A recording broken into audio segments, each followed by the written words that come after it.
Guys, welcome back to my YouTube channel गपशप with boys. This is boys, आपका host, आपका मेजबान एक बार फिर आपके सामने हाजिर हुआ है और एक बहुत ही सैड न्यूज़ लेके हाजिर हुए हैं कि पाकिस्तान बामुकाबला न्यूजीलैंड ये T20I की सीरीज पाकिस्तान नहीं जीत सका और न्यूजीलैंड ये सीरीज ड्रॉ करने में कामयाब हो गया। हार गए यार, क्या किया है यार, 194 बनाने के बाद भी हार गए। Very very bad, very very bad luck. Bad luck तो नहीं मैं बोलूँगा, ये क्या मैं बोलूँ यार, अभी बोलने को तो बहुत कुछ है। खैर अपना वीलॉग स्टार्ट करते हैं कि भाई हुआ क्या है, हुआ क्या नहीं है। इमोशंस को डालो तेल में। पहले दिन से इंतजार कर रहे थे ईद का पहला दिन, अरे आज मैच नहीं हो नहीं भाई, चलो नहीं है। कल का मैच, कल का दिन जनाब ईद का दूसरा दिन गुजरा था, बोला अरे कल मैच नहीं है भाई जनाब, दावत में बैठ के बात ही करो, बाबर आजम दो मारेगा, रिजवान दो मारेगा, देख क्या होने वाला, क्यों नहीं होने वाला, ये किया इन लोगों ने। अबे यार 193 तक पहुंचने के बाद भी आपकी इतनी टॉप ऑर्डर, आपके पास टॉप लाइनअप है बॉलिंग का, और इतना अच्छा स्टार्ट मिलने के बाद पहली बॉल पे आपको शाहिन शाह अफरीदी की विकेट मिल गई, उसी ओवर में आपको एक और विकेट मिल गई। उसके बाद भी यार आपने एग्रेसिवनेस नहीं दिखाई, आपने बहुत फ्लॉस किए बॉलिंग के अंदर। मैडी नहीं चल पाया, शादाब तो मैं बोल रहा हूँ ना, मतलब I don't know what he is doing right now, क्या मसला है उसका। उसने ये चैपमैन का इतना इजी कैच बाउंड्री के ऊपर ड्रॉप कर दिया। उसके बाद जनाब शाहिन शाह अफरीदी साहब ने रनअप के ऊपर, चलो वो मैं बोलता हूँ कि वो एक मुश्किल कैच था, बॉलिंग रनअप से दोबारा भाग के आना और वो उस कैच को लेना, वो भी एक मुश्किल था। लेकिन शादाब ने बहुत ही यार to be very honest disappoint किया इस पूरे ओवरऑल सिनेरियो के अंदर, इस पूरी सीरीज के अंदर। अफगानिस्तान सीरीज से आउट ऑफ कलर चलते हुए आ रहे हैं शादाब खान साहब। शादाब खान साहब, you have to reunite yourself, basically independently yourself. आपको खुद अपने आप को गैदर करना है दोबारा से और वापस आना है। अगर आप कोई इंजरी फेस कर रहे हैं या कोई इंजरी की रिहैब से आने के बाद अगर आप कोई उसके अंदर कोई स्ट्रगल फेस कर रहे हैं, तो यार आप अपने कोचेस को, अपनी मैनेजमेंट को ये चीज़ बताएं। खैर एनीवेज गाइस, हम आते हैं अपने जनाब इस मैच नंबर 5, जो कि हमारी T20I सीरीज का लास्ट मैच था और हमें बहुत उम्मीद थी कि पाकिस्तानी मैच जीतेगा और अपने होम पे सीरीज जो है वो कोई अच्छी सी, एक अच्छी टीम के अगेंस्ट एक सीरीज जीत के ईद का मजा दोबारा करेगा, लेकिन वो नहीं हो सका। सीरीज अब शेयर, उधर ट्रॉफी अब शेयर होगी। शेयर क्या यार, ये कोई बात थोड़ी होती है, ट्रॉफी शेयर होगी। आप जनाब अगर हम बात करें इसके ऊपर, तो जनाब पाकिस्तान ने पहली बैटिंग की, बाबर आजम वही 18 बॉलों के ऊपर 19 रन। जब बाबर आजम ने 100 रन मारे थे ना दूसरे T20 के अंदर, मैंने तब ये बात बोल दी थी कि यार अब बाबर आजम पूरी सीरीज के अंदर कुछ नहीं करेगा। बाबर आजम ने अपना जो काम करना था कर दिया। नजम सेठी साहब का भी एक स्टेटमेंट आ गया कि यार बाबर आजम साहब ही जनाब जो है वो आपके कप्तान रहेंगे, और समहाउ के उन्होंने अपनी बेसिकली कैप्टनसी को डिफेंड कर लिया। लेकिन उसके बाद वही बैटिंग के अंदर वही स्ट्रगल उन्होंने फेस किया, अपने होम पे स्ट्रगल फेस कर रहे हैं, तो बाहर जाके आप क्या करेंगे। उसके बाद जनाब मोहम्मद रिजवान साहब आज बहुत फ्लोरिश खेले, लेकिन एंड के अंदर मैं बोलूंगा कि लास्ट ओवर में आके उन्होंने जो एक क्या मैं बोलूँ खसीसपना दिखाया है ना, कि उस बॉल के ऊपर रन नहीं था। इमाद हसीन साहब ने कोशिश की कि चलो मैं सिंगल लेके दे दूं, 2 रन उस बेचारे ने बनाने वो बना ले, लेकिन मैं वो एक बात बोलता हूँ कि यार लालच बुरी बला है। आपने जनाब उसके ऊपर भागे, आप इमाद वसीम साहब चलो रन आउट हो गए, वो तो वैसे ही उसी एंड पे रन आउट हो चुके थे, लेकिन आप भागे कि यार मैं किसी तरीके से उस तरफ पहुंच जाऊं। उसके बाद जनाब वो फिर डिसीजन जो है वो रिवर्स हुआ। फ़हीम अशरफ ने एक आपको रन लेके दे दिया, लेकिन फिर भी उसके बाद आप आउट ही हो गए फिलहाल फाइनली एंड में 98 रन के ऊपर। यार मैं यहाँ पे टू बी वेरी ऑनेस्ट बात करूंगा थोड़ी सी, अगर हम देखें तो हमारे जो नए ये जो प्लेयर्स हैं ना, साइम अयूब हो गया, मोहम्मद हारिस हो गया, यार ये भी स्ट्रगल कर रहे हैं। इनको जब कोई कंडीशन मिल रहा है, इनको जब इनके मतलब की बॉलें मिल रही हैं, तो जनाब ही बहुत अच्छा चल रहा है। लेकिन जरा सी कोई इनके सामने हड़ाहुड़ी वाली बॉल आ रही है या हिलने जुलने वाली बॉल आ रही है, ये उसमें बिल्कुल ढेर हो जाते हैं यार। Mohammad Haris 0, Saim Ayub 0। What is this यार, ये कोई बिहेवियर है। आप देखें ना नीचे से आके फिर आपके साथ कौन खड़ा हुआ, इफ्तिखार 36 रन का नॉक देके आपने फिर इनिंग्स को बिल्ड किया। उसके बाद जनाब मैडी आपके पास आके आज खड़ा हो गया, 31 रन की इनिंग्स खेली। मोहम्मद रिजवान शुरू से आपके पास चलते हुए आ रहे थे। फिर मैं बोलता हूँ अगर आपका ओपनिंग स्टैंड बंद हो जाए, ओपनिंग स्टैंड ये जिसको लोग बोलते हैं कि यार ओपनिंग स्टैंड तोड़े, एक नया ओपनिंग पेयर बनाए, ओ भाई कैसे बना ले।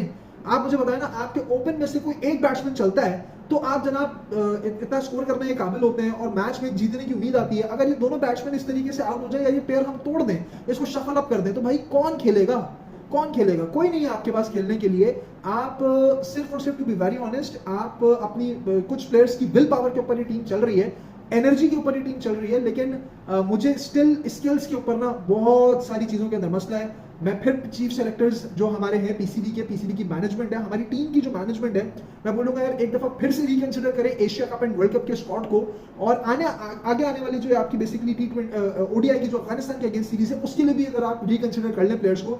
वेयर इज आमिर जमाल आपके पास एक बहुत बेहतरीन बॉलर है, जिस कंडीशंस के ऊपर आज एहसानुल्लाह बॉल करा रहा था। एहसानुल्लाह का यार देखो मैं इस वजह से नहीं कुछ बोलूंगा कि एक बुरा दिन आता है, सबके साथ आता है, और शाहीन के साथ तो पता नहीं कितने जमाने से चल रहा है। पहला ओवर शाहीन ने अच्छा कराया, दूसरे ओवर की आखिरी 3 बॉल्स के ऊपर कंसेक्यूटिव 3 चौके पड़े हैं उसको, और उसके बाद जनाब आप आके देख लें सेकंड स्पेल उसका क्या था, वही सेम, बस शुरू के 2 ओवर अच्छे हैं, उसके बाद आखिर के 2 ओवर पिटना है, वही उन्होंने किया। हारिस रऊफ आज बिल्कुल आउट ऑफ कलर थे। एहसान उल्लाह ऑब्वियसली यॉर्कर्स की तरफ जाना चाह रहे थे, बॉल स्लिप हो रहा था हाथ से, दबा के वेस्ट आए के ऊपर नो बॉल्स हुई हैं।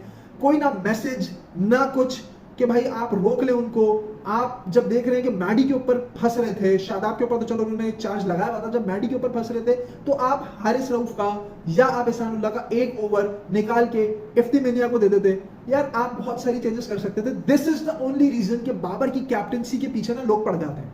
अभी आप देख लीजिएगा फेसबुक के ऊपर, सोशल मीडिया के ऊपर एक आएगा कि यार बहुत सारे लोग उसकी सपोर्ट में भी आएंगे, बाबर आजम का अपना एक फैन क्लब है, I am also a fan, लेकिन उसकी बैटिंग का फैन हूं यार। उसकी कैप्टनसी इन T20 आईज के अंदर नहीं चल पा रही। आप मुझे देखिए ना, आपकी टॉप बॉलिंग लाइनअप है जो इस वक्त आप लेके गए, आपकी टॉप बॉलिंग लाइनअप आपके अपने होम के ऊपर आपको जलील करवा देती है।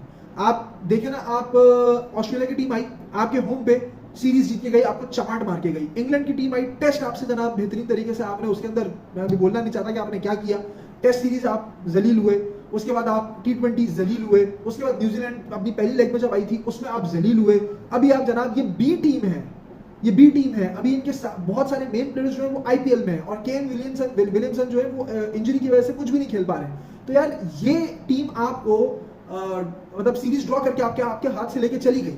और अगर वो उस दिन हेलस्टॉर्म नहीं आता पिंडी के अंदर, जो फोर्थ T20 था, अगर वो मैच होता तो वो भी आपके हाथ से निकल जाता, क्योंकि 164 तो वो ऑलरेडी बोर्ड पे लगा चुके थे, 7 बॉलें बाकी थी, 180 185 वो मार सकते थे। आप तो पता नहीं क्या करते भाई सेकंड बैटिंग के अंदर, आई डोंट नो। इस वक्त राइट नाउ अगर आप देखें, शायद एक गुस्सा है, इमोशंस हैं, लेकिन यार very bad captaincy by Babar Azam. हल्के हो जाना नहीं होता यार। आपने देखिए ये 194 200 प्लस जो है ना, अब T20 के अंदर एक स्कोर, बड़ा स्कोर कंसिडर किया जाता है। आप कोई भी बड़े मैचेस उठा के देख लें, ये T20 के अंदर 200 प्लस के स्कोर चेज हो रहे हैं यार, लेकिन आप नहीं कुछ कर पा रहे हैं। आप 190 180 को बहुत बड़ा स्कोर समझ रहे हैं, ये बड़ा स्कोर नहीं होता। और आपकी बॉलिंग में, मतलब आपके घर में आपको उस तरह की जान नहीं रह पा रही। देखिए शाहीन आया इंजरी से, वो अपना फुल एफर्ट दे रहा है। हारिस रऊफ वैसी रन्स मशीन के नाम से मशहूर है। उसकी शुरू किया ठीक है, दो मैचेस 3 मैचेस अच्छे निकल गए। आपके पास अबरार अहमद आपने नहीं यूज किया, हालांकि इन पिचेस के ऊपर उसको यूज करना चाहिए था। उसने अपना डेब्यू किया था, इन्हीं पिचेस के ऊपर किया था, टेस्ट मैच के अंदर 7 विकेट्स लिए थे अपने पहले टेस्ट मैच के अंदर, आपने उसको नहीं लिया, नहीं खिलाया। Aamir Jamal, I don't know आपको किस चीज का प्रॉब्लम है। एहसान उल्लाह आपने ठीक है खिलाया यार, एक मैच हो जाता है, एक मैच क्या मैं कहता हूं यार 10 मैच होते हैं। ऐसे कितने बॉलर्स हैं आपके। हसन अली आपने कितना बेहतरीन तरीके से उसको जनाब रगड़े मार मार के चलाते रहे, और वो आपको जनाब कितने मैचेस हरवाता रहा, आप सब लोगों के सामने है। बल्कि एक मैच में वो कुत्ते की तरह पिटे थे, उसके ऊपर भी जनाब पोस्ट मैच कन्वर्सेशन के अंदर जब बाबर आजम साहब आए तो उन्होंने बोला कि हसन अली का गुड कमबैक हुआ। अब ये कौन सा कमबैक होता है मेरे भाई बाबर आजम, आप भी थोड़े हिले हुए लगा के आते हैं शायद आप भी। उसके बाद जनाब समझ में आता है जब मैच की सिचुएशन थोड़ी सी बाहर हो रही होती है, आपके मेन प्लेयर्स जाके जनाब अंदर बैठ जाते हैं, समझ से बाहर। इमाद वसीम साहब आज बाहर बैठे, बाबर आजम साहब आज बाहर बैठे, मतलब कुछ समझ से बाहर मामला आते हैं, कुछ समझ से बाहर मामला आते हैं। ऑस्ट्रेलिया आपके घर में आके आपको मार के चली गई, ठीक है। न्यूजीलैंड, इंग्लैंड आपको घर पे आके आपको मार के चली गई। एक वेस्ट इंडीज से आप जीत के, वही पीटीवी स्पोर्ट्स में भी दिखा रहे होते हैं बार बार जनाब, अबे भाई क्या कर रहे हो, क्या कर रहे हो। अभी आप देख लेना, आपने इतने जमाने से ना सिर्फ और सिर्फ आपने T20 खेला है। ओडीआई आपने खेला था नीदरलैंड्स के खिलाफ, उसके अंदर भी नीदरलैंड्स जीतने ही वाली थी। 10-15 रन से आपने 315 बनाए थे, वो 298 297 तक वो भी पहुंच गए थे। अब आप देखिएगा ये जो 5 ओडीआई है ना, इसमें आप कितना जलील होंगे, आप कितना जलील होंगे। आप अभी भी मैं बोलता हूं यार रिकंसिडर करें अपने शेड्यूल को, ओडीआई को सॉरी नॉट शेड्यूल, अपनी टीम को, आप अपनी सिलेक्शन को ओडीआई के लिए जो आपने की है इसी सीरीज के लिए, उसको रिकंसिडर करें। बहुत सारे ऐसे स्क्वाड में आपके अभी भी शामिल हैं जिनको आपने सिर्फ T20 के लिए रखा है, उनको लेकर आए। देखिए आपके होम की सीरीज है यार, आमिर जमाल अवेलेबल होगा, आपको अगर कोई चेंज करना है मेरे ख्याल से शायद ये पॉसिबिलिटी है कि आप कर सकते हैं। और जनाब अगर हम बात करें इसके ऊपर तो यार बाबर आजम के ऊपर, बाबर आजम की बैटिंग के ऊपर, शादाब खान की बैटिंग के ऊपर, they both need to work on it. Babar Azam 5 T20 की सीरीज के अंदर आप सिर्फ 100 मारेंगे और उसके बाद आप 19-20-6-1 करके आप जाएंगे, तो यार ये कुछ नहीं होता। ये this is to be very honest pathetic. ये एक्सपेक्ट नहीं किया जाता आपसे, ठीक है आप यू आर अ किंग, आपके ओडीआई में आज तक आप नंबर 1 पे हैं, आपकी T20 की रैंकिंग भी इंक्रीज हुई है, आपकी टीम की भी ऑब्वियसली 2 T20 जीत के इंक्रीज हुई है रैंकिंग, ऐसा नहीं है। आपके इस स्क्वाड के अंदर बहुत सारे ऐसे प्लेयर्स हैं जो कि 2 T20 की परफॉर्मेंस के ऊपर अपग्रेड हुए हैं, लेकिन यार this is not the end basically कि यार this is not the story कि आप जनाब इतने हल्के आ जाएं कि आप अगले जो 2 T20 हैं उसके अंदर आप वापस से तो नीचे चले जाएं, या आप कुछ भी ना करें कि आज ही 80 ठंड पे आ गए, 80 ऊपर चढ़ गए। ये नहीं होता यार, ये कहीं नहीं होता। ऑनेस्टली स्पीकिंग, आप फैंस की, आप क्रिकेट के जो लवर्स हैं उनकी फीलिंग्स के साथ खेलते हैं। अच्छा बुरा दिन सबका आता है, लेकिन जब इतना अच्छा टोटल आप बोर्ड के ऊपर लगा देना तो आपको शफल करना चाहिए, आपको पार्टनरशिप लगनी नहीं देनी चाहिए थी यार। ये 90 रन की पार्ट, बल्कि मेरे ख्याल से शायद 100 की हो गई होगी, 83 रन तो मैंने खुद देखी थी, 100 रन की पार्टनरशिप होनी नहीं चाहिए थी। और यार मैं इसके अंदर बोलूंगा very very very very well played by Chapman. मैं तालियां बजाऊंगा उस बंदे के लिए। उस बंदे ने यार, वो एक तो आपका जनाब T20 आपकी एक न्यूजीलैंड की जो क्रिकेट टीम है, ओडीआई ले लें या T20 ले लें, उसका रेगुलर प्लेयर ही नहीं है। शायद आपने न्यूजीलैंड की किसी लीग से या शायद उनकी डोमेस्टिक से ये उठा के लेकर आए हैं because shortage of the players जो आपके आईपीएल के अंदर गए हैं बहुत सारे लोग, उसको कवर अप करने के लिए, तभी इस टीम को बी टीम कहा जा रहा था। उस बंदे ने आपकी बेस्ट बॉलिंग लाइनअप के ऊपर आपको पछाड़ के रख दिया। यही वो बनता था जिसने 4 T20 के अंदर 71 रन कुछ की इनिंग्स खेल ली थी, और मजीद खेलता तो शायद 80-85 रन की इनिंग्स खेल जाता, और आज उसको पूरा 100 मारा है, बेहतरीन 100 मारा है। बहुत जबरदस्त खेला उस बंदे ने, पूरा मैच बनाया। 10 ओवर में 73 रन थे, मैच आपके हाथ में था। अगले 10 ओवर्स में वो आपसे ऐसा निचोड़ के लेके गए मैच, ऐसा निचोड़ के लेके गए कि आपको लग पता ही नहीं किया। आप ABCD करके आते हैं जनाब, ABCD, बस यही बॉलिंग लाइनअप चलानी है। अरे नहीं यार, आपका ये कहाँ है माइंडसेट, कहाँ है? Where is the bloody mindset? आपको कहाँ कौन सा बॉलर यूज करना है? आपको एक ओवर इमाद का रोकना चाहिए था कि यार आगे जाके पेस बढ़ जाएगी, आगे जाके पेस बढ़ जाएगी, मैच की फास्ट बॉलर्स को कुटेंगे पागलों की तरह, तो आप एक ओवर मैडी का रोक लेते यार। वहां पे एहसान उल्लाह, जब आपको पता है कितना बुरा ओवर करा रहा है, आप इफ्तिखार से ओवर करा लेते। ये क्लेवरनेस है ही नहीं आप में।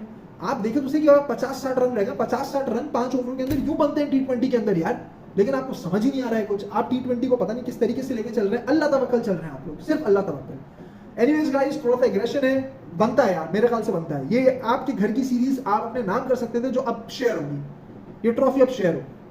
This is not the case यार। ये हर दफा हम ये बर्दाश्त कर रहे होते हैं कि फाइनल में, सेमीफाइनल्स में आके या इस तरह के इंपॉर्टेंट मैचेस के अंदर आके पाकिस्तान इस तरह की हरकत करता है जो बिल्कुल अनबेयरेबल होती है, बिल्कुल unbearable. To be very honest, आप एशिया कप उठा के देख लें, जो T20 का हुआ उसके अंदर आपने यही किया। जीता हुआ मैच आप हार गए, अपनी फजूल कैप्टनसी और एक ABCD स्केड्यूल जो आप बना के रखते हैं उसके हिसाब से, कंडीशंस के हिसाब से आप चलते ही नहीं है। आप सेम कंडीशन आप उठा के देख लें जनाब, आपने इंग्लैंड के साथ जो आपका वर्ल्ड कप फाइनल हुआ उसी के अंदर आपने किया। आप पिछला मैच उठा के देख लें, आपने जो ऑर्डर बनाया था, आप उस ऑर्डर से आपने नसीम शाह को ऊपर भेज दिया। क्या कर रहे हैं? शाहीन शाह अफरीदी को ऊपर भेज दिया। कम ऑन यार, what the hell you guys are doing man? Just playing with the feelings of fans, cricket lovers and nothing else. क्या बात करेंगे यार, क्या बात करेंगे? Anyways guys, sorry for the aggression and sorry for this harshness, लेकिन यार दिल दुखता है जब बंदा बैठता है, मैच देखता है और एक होप लगा के बैठता है और उसके बाद फिर आपके स्टार्स ये हरकत करते हैं। बहुत बुरा लगता है यार, टू बी वेरी ऑनेस्ट, बहुत बुरा लगता है। नीचे आने वाले यार इन 3 बटन्स को जरा गौर से देखिएगा। और अभी तक मुझे किसी ने ईदी दी नहीं है, ना एक सब्सक्राइबर बढ़ा है मेरा। सब्सक्राइबर तो शायद फिर कुछ थोड़े से बढ़ गए हैं, लेकिन यार जो शेयरिंग है मेरी वीडियोस को लेके वो इतनी ज़्यादा नहीं आ रही है, कम आ रही है। तो यार शायद हो सकता है ईद की वजह से आप लोग बिजी हो। यार मेरी रिक्वेस्ट है, अगर देखते हैं मेरी वीडियोस को तो उसको ज़्यादा से ज़्यादा शेयर करें, लाइक करें। और जनाब फिर से वही वाली बात मैं करूँगा कि कराची का जिस तरह का एटमॉस्फेयर है, बल्कि पूरे पाकिस्तान का जिस तरह का एटमॉस्फेयर है, बेसिकली वेदर चेंजिंग सिचुएशंस है, तो अपना बहुत ज़्यादा ख्याल रखें, बहुत ज़्यादा ख्याल रखें। और मुझे अपनी दुआओं में याद रखें। मिलेंगे इंशाल्लाह अपने नेक्स्ट व्लॉग के अंदर। 27 अप्रैल से बेसिकली आपका ओडीआई का मेला लगने वाला है। पिंडी के अंदर शुरू के 2 मैचेस हैं, उसके बाद कराची का रुख है, देखेंगे और फिर आपके साथ इंशाल्लाह कनेक्ट करेंगे उनके अंदर भी पोस्ट और प्री एनालिसिस के अंदर। मिलेंगे अपनी नेक्स्ट व्लॉग में। अल्लाह हाफिज़, अपना बहुत ज़्यादा ख्याल रखें।